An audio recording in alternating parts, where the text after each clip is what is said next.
ये निकाह हरगिज नहीं होगा। ऐमन से सिर्फ मैं शादी करूंगा। मैं अब्बू, मैंने आपसे एक जरूरी बात करनी है। जी बेटा बोले, क्या जरूरी बात है? अब्बू, मैं और शहरोज एक दूसरे को पसंद करते हैं और शादी करना चाहते हैं। शहरोज बहुत अच्छा लड़का है। मुझे खुशी है बेटा कि आपने मुझसे अपने दिल की बात की और अपनी पसंद का इजहार किया। शाबाश। आप बेटा एक काम करो, शहरोज से कहो कि वो अपने घर वालों को भेज दे। बहुत शुक्रिया अब्बू, मैं आज ही उससे बात करती हूँ कि वो अपने घर वालों को भेजे। फारूक साहब, आपने तो हमारा दिल खुश कर दिया। मैं तो डर रहा था कहीं आप इनकार ही ना कर दें। देखें जी, रिश्ते तो नसीब से होते हैं। जैसे हमारे बच्चे खुश, वैसे हम भी खुश। बस हम जल्दी भी इनकी शादी कर देते हैं ताकि मजीद ताखिर ना हो। मैं तो कहता हूँ साल ठहर जाते हैं क्योंकि बच्चे पढ़ रहे हैं। वैसे शहरोज चाहता है कि जल्द हो जाए, लेकिन मैं इस हक में नहीं हूँ। ठीक है फारूक साहब, जैसे आपकी मर्जी। वैसे मैं अपनी बेटी आज से ही आपको दे चुका हूँ। ये निकाह हरगिज नहीं होगा। ऐमन से सिर्फ मैं शादी करूंगा। इधर मेरी जान पे बनी है और आप लोग मुस्कुरा रहे हैं। शर्म का मुकाम है आप सबके लिए। यहाँ मुस्कुराना बनता है। पहले तुम मान नहीं रहे थे और आज तुम मान गए हो शादी के लिए, तो आओ बैठो, तुम्हारा निकाह कर देते हैं। क्यों काजी साहब? क्यों नहीं जी, अगर आपकी इजाजत हो तो अभी बिस्मिल्लाह कर देते हैं। आए बैठे यहाँ। एक मिनट, ये आखिर चल क्या रहा है? क्या आप निकाह नहीं कर रहे? घबराओ नहीं, मैं बताता हूँ तुम्हें। असल में हम परेशान थे कि तुम शादी क्यों नहीं कर रहे, इसलिए मैंने अमन को फारूक साहब के पास भेजा। और मैंने अंकल को इमोशनल ब्लैकमेल किया ताकि वो तुम्हें मना सकें, मगर अंकल तो मास्टरमाइंड निकले। क्या प्लान बनाया इन्होंने? और हम सब ने मिलकर तुम्हारे साथ ये गेम की, और यासिर को भी हमने ही तुम्हारे पास भेजा था और तुम फंस गए। मतलब आप सबने मिलकर मुझे बेवकूफ बनाया? नहीं नहीं बेटा, बेवकूफ नहीं बल्कि दूल्हा बनाया है। अब शर्माओ नहीं। काजी साहब बिस्मिल्लाह करें।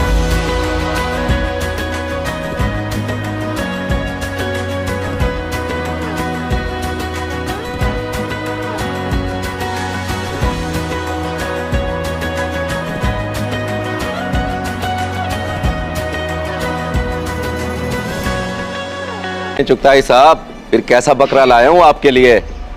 उम्मीद है आपको पसंद तो आ ही गया होगा।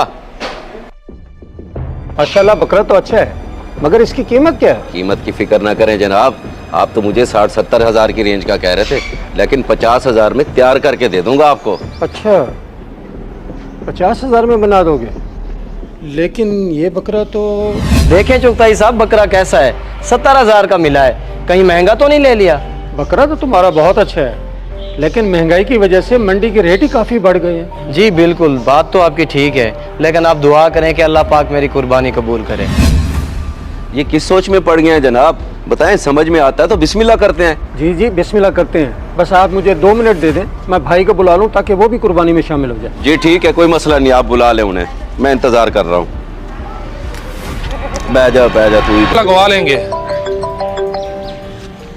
अस्सलाम वालेकुम चुगताई साहब। जी वालेकुम अस्सलाम। अकबर साहब, मैंने आपसे ये पूछना था कि जो बकरा आपने मुझे दिखाया था उसकी कुर्बानी कर ली आपने? नहीं, मैंने कुर्बानी नहीं की क्योंकि मेरा बकरा कसाई चोरी करके ले गया है, मगर मैंने उसके साथी को पकड़ा हुआ है और पुलिस भी आ गई है। आपको कहीं जाने की जरूरत नहीं है, सीधा मेरे घर हैं। चोर बकरा लेके मेरे पास आया हुआ है। क्या वाकई? अच्छा मैं अभी आता हूँ, आप उसे कहीं मत जाने देना। हाँ हाँ, आप बेफिक्र होकर जल्दी पहुँचे।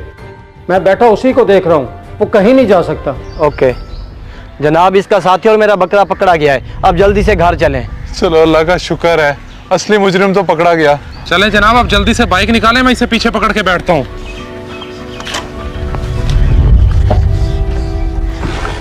चुगताई साहब मैं बैठा हूँ, बस जरा जल्दी कर ले, मुझे देर हो रही है। जनाब यही है मेरे बकरे का चोर, पकड़ ले इसे। अच्छा तो ये है कसाई के रूम में चोर।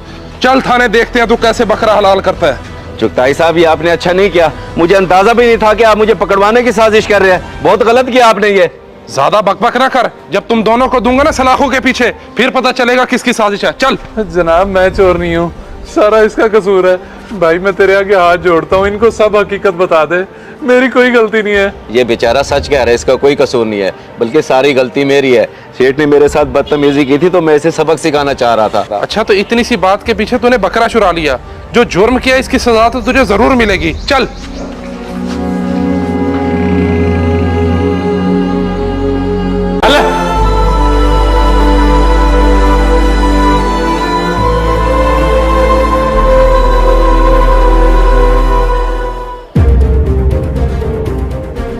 बाबा उस खुर्शीद को मैंने काम से निकाल दिया है। एक नंबर का कामचोर इंसान है वो। सिर्फ आपके कहने पे मैंने उसे रखा था और अब मैं अपनी मर्जी से गार्ड रखूंगा। बेटा इतना गुस्सा करने की क्या जरूरत है? और उस गरीब ने ऐसी कौन सी गलती कर दी जो तुमने उसे नौकरी से निकाल दिया? वो मनहूस बाहर बैठा सो रहा था। ये तो शुक्र है मैंने उसे मौके पे पकड़ लिया। आप खुद ही बताएं, अगर कोई चोर या डाकू आ जाए तो फिर कौन जिम्मेदार है? बेटा इंसान है वो, उस बेचारे को भी नींद आ सकती है, उसके छोटे छोटे बच्चे हैं, कुछ तो एहसास करो। जाओ उसे लेके आओ। वाह बाजी वाह, अब उस 2 टके के मुलाजिम को बुलाने मैं जाऊं, मेरी क्या इज्जत रह जाएगी? आप दफा करें, ज्यादा एहसास करने की जरूरत नहीं है। अब मैं कैसे समझाऊं इस लड़के को, हर वक्त फजूल में गुस्सा करता रहता है। अब्बा जी ये देखिए, मैंने फर्स्ट पोजीशन ली और गोल्ड मेडल मिला है मुझे। शर्म नहीं आती तुझे झूठ बोलते हुए? किसका गोल्ड मेडल चुरा के लाए हो? ये क्या कह रहे हैं आप? मेरी बात का यकीन करें, ये मेडल मेरा है। मैं तेरी बात का यकीन तब करूंगा ना जब तू मुझसे सच बोलेगा। तेरे प्रोफेसर ने तेरा सारा रिजल्ट मुझे बता दिया, और ये गोल्ड मेडल जरूर तूने किसी का चोरी किया होगा। अच्छा, आपको पता चल गया है? लेकिन अब्बा जी मैंने ये चोरी नहीं किया, बल्कि मैंने ये एक नशाई से खरीदा है। और बेवकूफ, कामयाबी खरीदी नहीं जाती बल्कि मेहनत से कमाई जाती है। ये जिसका भी मेडल है फौरन जाके उसको वापस कर, तभी मैं तुझे अपने घर में घुसने दूंगा। इस पर तेरा कोई हक नहीं है।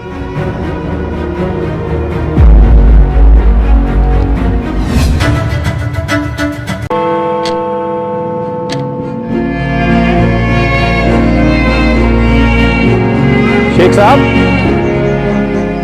कहाँ जा रहे हैं इतनी गर्मी में?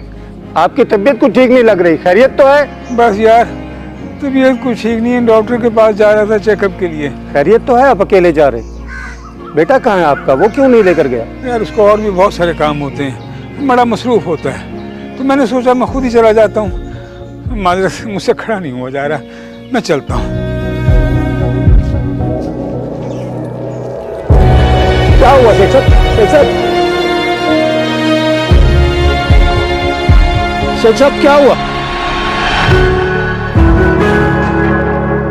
डॉक्टर साहब, सब खैरियत तो है ना? आई एम सॉरी, बड़े अफसोस से बताना पड़ रहा है कि अब वो नहीं रहे। डॉक्टर साहब ये आप क्या कह रहे हैं? आखिर उन्हें हुआ क्या था? उनकी मौत हार्ट अटैक की वजह से हुई है और यहाँ लाने से पहले ही वो फौत हो चुके थे।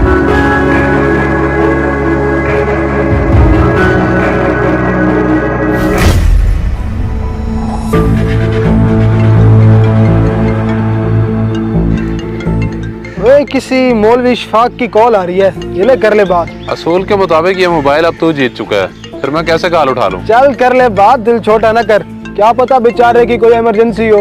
इस मौलवी को क्या अखीर आई हुई है जो मुझे कॉल कर रहा है? हाँ चाचा। रोज बेटा आपके वाले साहब का इंतकाल हो गया। क्या? मखदूम मेरे अब्बा का इंतकाल हो गया यार। अल्लाह खैर, चल चल।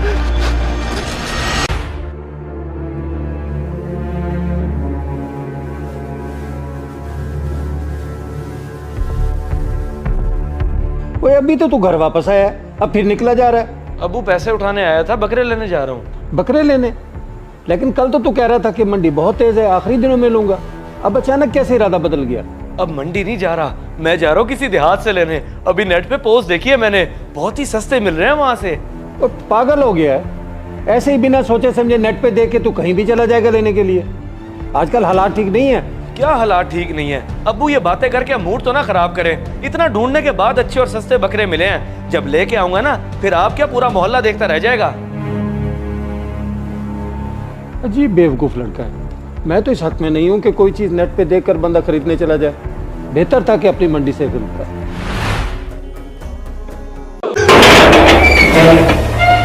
और नूरी, नूरी कहाँ छुपी हुई है? जरा बाहर निकल के देख, आज तेरे घर कौन आया है। चौधरी माफ कर दे हमें, आखिर हमने तेरा क्या बिगाड़ा है? क्या बिगाड़ा है? चल तू मेरी हवेली में, मैं तुझे बताता हूँ। छोड़ मुझे, तेरी हिम्मत कैसी, मुझे हाथ कैसे लगाया? छोड़ मुझे, छोड़ मुझे, छोड़! वो तेरी जुर्रत कैसी हुई गांव की बेटी का हाथ पकड़ने की? बाजी आप यहाँ? मैं तो इसके शौहर मुनीर का पूछने आया था। दरअसल वो अपने पैसे नहीं दे रहा ना। ओए बकवास बंद कर, मैं तेरी सारी हकीकत जान चुका हूँ। बड़े चौधरी साहब, ये मेरी बहन नूरी है, इसके शौहर को आपके बेटे ने पकड़ रखा है और छोड़ने के लिए बहुत गंदी शर्त रखी है। आप समझ रहे हैं ना? क्या ये बात सच है बेटा? जी ये बिल्कुल सच है। अब कहीं वो मेरे शौहर को नुकसान न पहुंचा दे। तो फिक्र न कर बेटी, मैं देख लूंगा उसे। इसलिए मैं यहाँ आया हूँ कि तेरे शर से इनको बचा सकूं। और मुझे अफसोस हो रहा है अपनी तरबियत पर कि तुझे मैं औरत का एहतराम नहीं सिखा सका। ये क्या बोले जा रहे हैं अब्बा जी? और किसकी इतनी मजाल कि ये सब करे? मैं उसे गोली ना मार दूं? तो फिर तेरी यही सजा बनती है। पकड़ लो इसको और काल कोठरी में डाल दो। मैं इसको खुद अपने हाथों से गोली मारूंगा।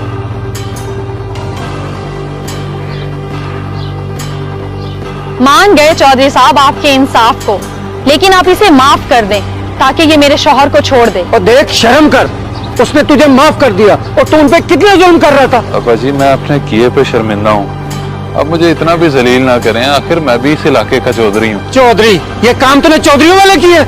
चल तो हो जाए यहाँ से और जाओ इसके शोर को लेके आओ। जो हुक्म चौधरी साहब। बेटा तुम फिक्र मत करो, जब तुम्हारे पास पैसे आए दे देना, और आइंदा तुम्हें कोई भी तंग करे तो मुझे बताना।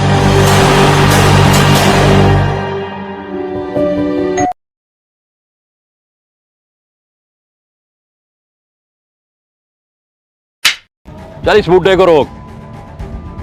लेकिन सर वो तो बुजुर्ग हैं और पैदल आ रहे हैं। मेरे सामने जबान चलाते हो? तुम्हारा सीनियर हूं, जो ऑर्डर दिया ओबे करो। जाओ। Sorry sir.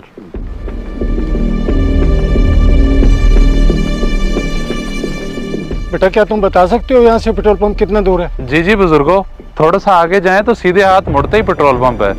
बाकी मैं कुछ मदद कर दूं आपकी? नहीं नहीं बेटा, तुम्हारा बहुत शुक्रिया। तुम अपनी ड्यूटी करो, मैं खुद चला जाऊंगा। जज़ाकल्लाह। इतनी भी क्या जल्दी है बुजुर्गो? कहां से आ रहे हैं, कहां जा रहे हैं? लगता है इससे कोई आपकी रिश्तेदारी है जो ऐसे ही छोड़ दिया इसने आपको।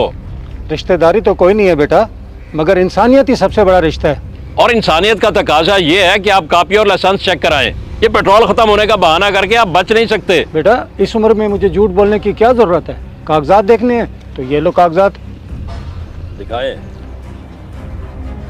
ये तो ठीक है, लेकिन आपने हेलमेट नहीं पहना हुआ, आपका चालान होगा। या तो 400 का चालान भर दें या 200 मुझे दे दें। इसका मतलब है तुम मुझसे रिश्वत लेना चाहते हो?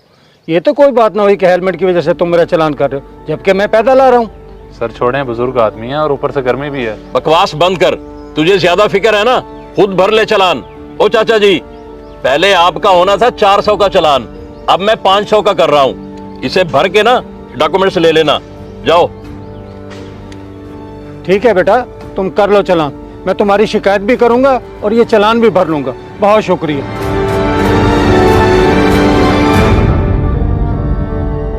सर ये आप गलत कर रहे हैं। देखें जनाब, अगर आपकी बात सच है तो वाकई उसने आपके साथ बहुत ज्यादती की है। सर मेरे पास कापी लाइसेंस सब कुछ मौजूद था और वो जूनियर भी उसको रोकता रहा, लेकिन उसने हमारी एक न सुनी। शायद वो बेचारा भी उस रिश्वतखोर वार्डन के आगे मजबूर था। देखें, आपके साथ जो हुआ उसके लिए मैं माजरत खा हूँ और आपका बहुत शुक्रिया कि आप यहाँ तशरीफ़ लाए और इस मसले की निशानदेही की। बस ज़रा यूसुफ के खिलाफ मज़ीद सबूत इकट्ठे कर लें, फिर इंशाअल्लाह महकमाना कार्रवाई करेंगे। शुक्रिया जनाब, आपसे मिलकर बहुत खुशी हुई कि हमारे डिपार्टमेंट्स में आप जैसे लोग भी मौजूद हैं। शुक्रिया की कोई बात नहीं, आप इमाम मस्जिद हैं और हमारे लिए मुअज़्ज़िज़ हैं। आपका नंबर मैंने नोट कर लिया है, इंशाअल्लाह आपको अच्छा रिस्पॉन्स मिलेगा। आए मैं आपको बाहर तक छोड़ दूँ।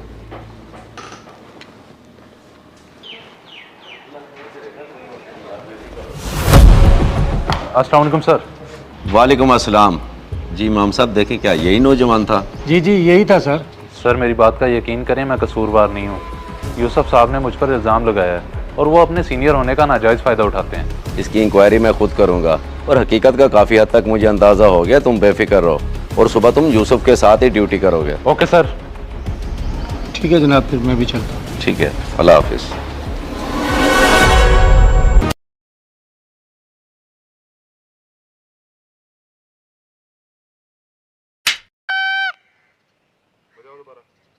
बेटा अल्लाह का नाम लो, ये बाजा जाकर कहीं और बजा लो, यहाँ मेरे जैसे बुजुर्ग रहते हैं। ओ, मेरा बाजा मेरी मर्जी। आज वैसे भी जश्न आज़ादी है, तुम कौन होते हो मुझे रोकने वाले? और जश्न आज़ादी है तो इसका क्या मतलब कि तुम लोगों को तंग करो? तुम्हें पता भी है इस मुल्क की आज़ादी के लिए हमने कितनी कुर्बानियां दी। और कर दी ना वही बुड्ढो वाली बात।